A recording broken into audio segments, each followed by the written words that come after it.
So today we're going to tie a sparkle tail parachute Baetis. We're going to use a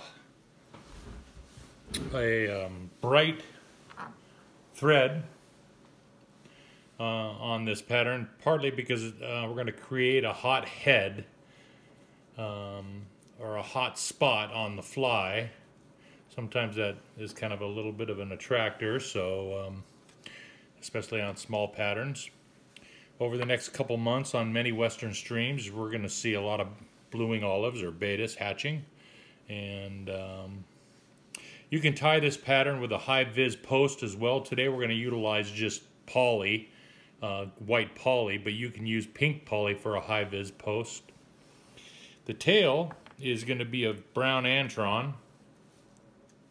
The hook is any standard dry fly hook, and I tie this in size 14 to 18 depending on what's going on. Typically in the spring we can get away with 14 to 16s because the blue wings tend to be bigger. We'll just tie this antron in, and this will be just like a trailing shuck. Maybe cut it about the same length or just a little bit less than the length of the shank. And then we'll take a piece of this poly. I like to have actually a substantial piece, and then excuse me, and then we'll come underneath the hook, pull it up here, and create a post for the parachute here.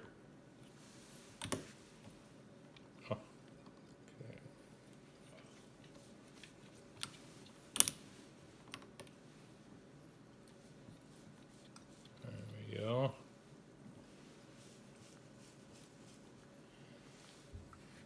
A little bit better light on here. There's our post, and this will be a two-part body. We'll use ultra-fine synthetic dubbing olive here. Just moisten that thread. Twist on a little bit of dubbing for the body here.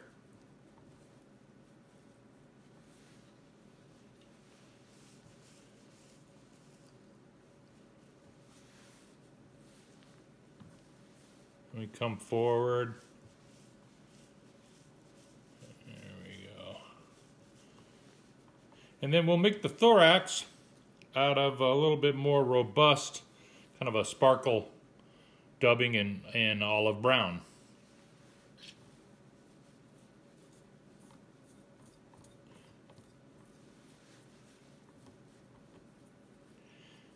Once you get set up on this pattern, it really doesn't take much time to tie it. Tie in front here, build up a thorax, come behind here. Use a grizzly hackle, or you can use a dun hackle. I like grizzly, just in parts. It makes it look like it gives it a movement factor, like the wing is moving. And I generally oversize this pattern, over hackle size this, so I'm using about a 13 when it comes to the hackle. This is a 14 hook. We'll tie this in here.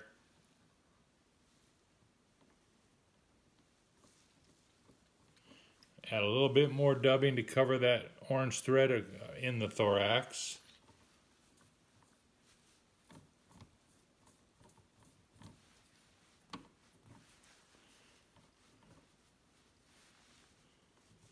You know, in addition to the blue wings coming off here over the next couple months, we'll have the squala, of course, and then the March browns.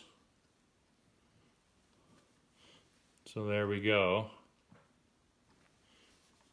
So we'll wrap this hackle as we come up and over. Kind of do an up and down motion here.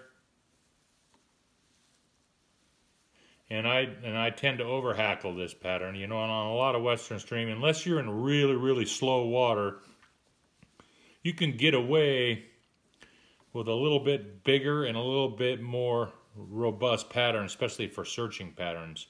It will come off here in the front,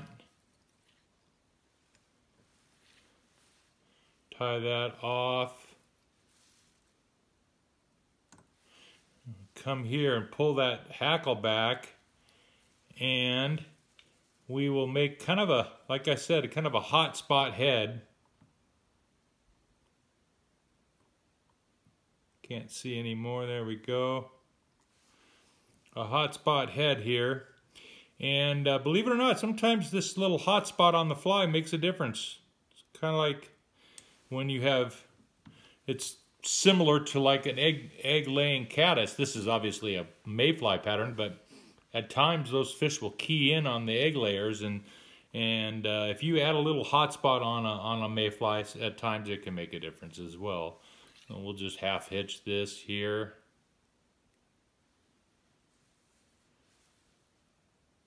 Because I don't have my whip finish tool. There we go. Do a little head cement on that and we're done. Pretty simple pattern. Floats like a cork. And it's caught plenty of fish over the years. There we go. What we call the parachute sparkle tail with a hot head. Thanks now.